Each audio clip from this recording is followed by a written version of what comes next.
nossa aula, né? Da primeira aula do módulo de Educação Digital. Hoje a gente vai falar sobre uma coisa muito importante, que é a questão do quê, gente? Ressignificar o nosso papel de professor no mundo. E para isso a gente precisa do quê? Empatia. Em tempos de isolamento, em tempos de crise que estamos vivenciando, a empatia é o melhor remédio para tudo. E no que consiste essa empatia? Nada mais, nada menos do que você se colocar no lugar. Você, educador, se colocar no lugar do seu aluno e o seu aluno muitas vezes se colocar no lugar do educador.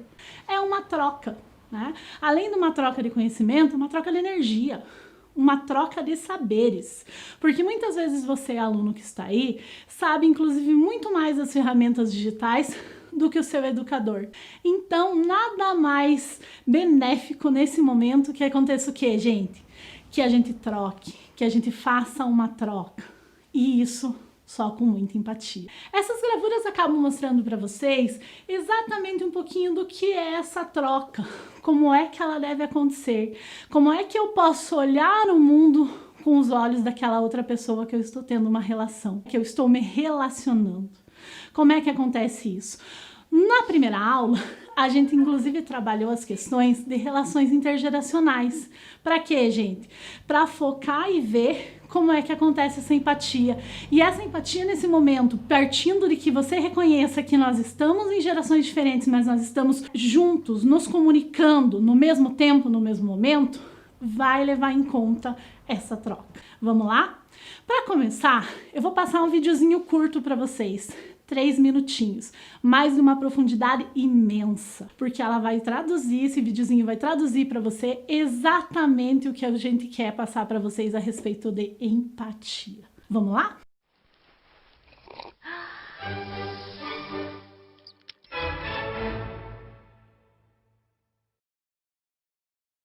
So what is empathy, and why is it very different than sympathy? Empathy fuels connection. Sympathy drives disconnection. Empathy, it's very interesting. Teresa Wiseman is a nursing scholar who studied professions, very diverse professions where empathy is relevant, and came up with 4 qualities of empathy. Perspective taking, the ability to take the perspective of another person or recognize their perspective as their truth. Staying out of judgment, not easy when you enjoy it as much as most of us do. Recognizing emotion in other people and then communicating that. Empathy is feeling with people. And to me, I always think of empathy as this kind of sacred space when someone's kind of in a deep hole and they shout out from the bottom and they say, I'm stuck, it's dark, I'm overwhelmed. And then we look and we say, hey, you climb down. I know what it's like down here. And you're not alone. Sympathy is, ooh, it's bad, no. You want a sandwich? Empathy is a choice, and it's a vulnerable choice, because in order to connect with you, I have to connect with something in myself that knows that feeling. Rarely, if ever, does an empathic response begin with at least. Yeah. And we do it all the time. Because you know what? Someone just shared something with us that's incredibly painful, and we're trying to silver lining it. I don't think that's a verb, but I'm using it as one. We're trying to put the silver lining around it. So, I had a miscarriage. Oh, at least you know you can get pregnant. I think my marriage is falling apart. At least you have a marriage. John's getting kicked out of school. At least Sarah is an A student. But one of the things we do sometimes in the face of very difficult conversations is we try to make things better. If I share something with you that's very difficult, I'd rather you say, I don't even know what to say right now, I'm just so glad you told me. Because the truth is, rarely can a response make something better. What makes something better is connection.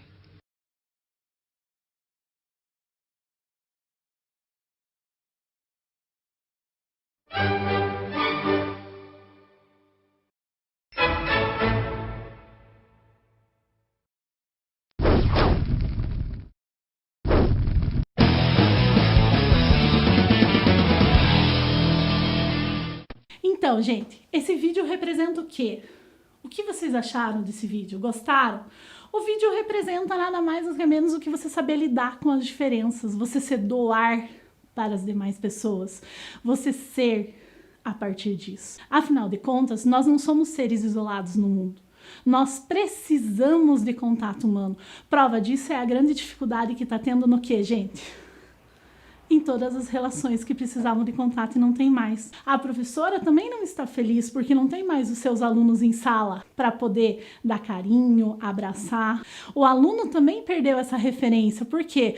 Porque nós estamos conectados, mas não corpo a corpo, como estávamos acostumados. Então, a partir disso, o primeiro ponto para trabalhar a empatia é você, educador, entender que para o seu aluno se manter na instituição, mesmo nesse período de crise, é você fazer esse aluno se sentir pertencente.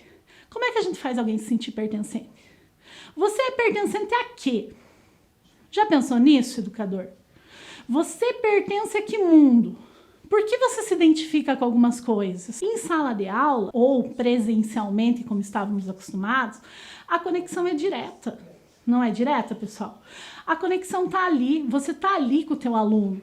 Então você tem o quê? Voz de comando para ele prestar atenção. Você tem um abraço, caso você veja que esse aluno não está muito ali. Mas e no ensino digital? Como é que fica tudo isso? Você não está ali presencialmente, você não pode sentir, mas você está conectado com ele.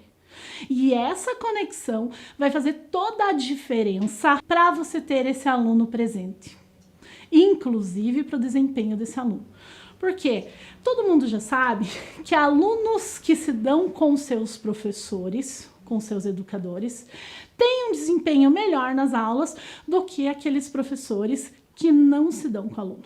Vejam, gente, acabamos de falar de relações intergeracionais. Não existe mais a possibilidade de você se colocar num pedestal e dizer eu sou professor, você é aluno. Não existe.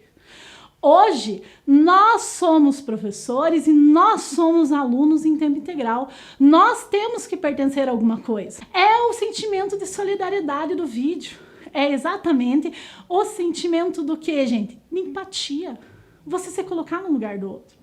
Quando você pensa em pertencer, é exatamente isso. Eu preciso que esse aluno se sinta como meu aluno, né? Eu preciso que esse aluno se sinta meu. E para começar a falar disso, você tem que entender quem é teu aluno. Você sabe quem é teu aluno? Veja, eu sugeriria para você, antes de começar qualquer questão, levantar um questionário a respeito para você conhecer seu aluno. Isso é de fundamental importância. Por quê? Porque todos somos seres humanos diferentes. A diversidade impera. Tem uma pesquisa do INEP que mostra o perfil do nosso estudante do ensino superior. Porém, para cada curso, esse perfil muda, óbvio. Mas, no geral, alguns dados são importantes para a gente trazer aqui. A renda familiar desse aluno chega em volta de R$ 2.500, no geral. Né? 51% são brancos, 74,4% são solteiros e moram com os pais ou parentes, né? 56% desses alunos não trabalham, só estudam, não tem renda, também em volta de 56%. E um dado importantíssimo no ensino presencial, esses alunos falaram para o INEP que eles conseguem dedicar, isso vejam bem pessoal, com o ensino presencial, coisas que nós não estamos falando aqui, que eles conseguem dedicar apenas 3 horas semanais para atividades extraclasses. Isso quer dizer o quê? Se cada professor do presencial desse um trabalho semanal, quando é que esse aluno ia fazer? Nunca, gente. Vejam que isso é uma média, mas são dados oficiais. E tá aí a importância de você entender o quê? Quem é meu aluno? Com quem que eu tô falando? Não é isso? Eu preciso saber para partir daqui para frente. Gente, outro dado importante é mostrar que o quê? 39% dos domicílios não têm acesso à internet. Vocês sabem o que é isso? É muita gente. E nesse tempo de crise, o que mais se pensou foi exatamente o quê? Vamos para as redes achando que todo mundo tem. mas não é a realidade do Brasil. Por isso, a gente tem visto várias instituições, inclusive, fornecendo para os alunos chip de celular com internet ilimitada. É uma solução? Pode ajudar, né? Estamos vendo instituições emprestando notebooks e computadores. É uma solução? Também não sabemos, mas tudo ajuda. E fora isso, você tem que entender que o teu aluno está em casa. Se você está em home office trabalhando e dando aula, o seu aluno também está assistindo a aula em casa. Você não tem dificuldades com relação a isso?